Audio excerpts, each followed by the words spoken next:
Šiandien mes turime puikią prekę iš Elektro, automatiškai prisipučiantis gultas. Taigi jį išpakuosime ir pasižiūrėsime, kas viduje. Jisai yra tokiam patogiam maišelį, kurį galima užsidėti ant rankos ir patogiai neštis.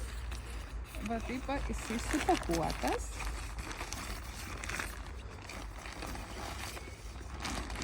Na, o dabar mes jį išbandysime.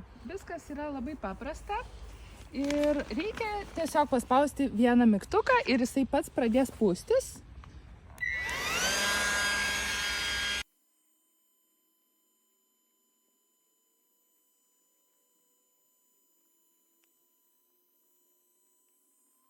Ar galime patikrinti norimą kietumą ir jeigu mums užtenka, galim sustabdyti.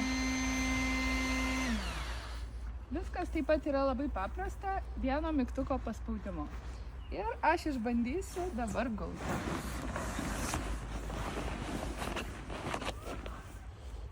Labai patogus. Ir atsiremti labai patogu. Ir galima pasireguliuoti norimą minkštumą, kietumą. Ir taip pat galima visur jį vežtis, transportuoti, yra labai patogu, nes yra labai geras krepšys, į kurį jisai yra įpakuotas, tai su juo galima keliauti visur.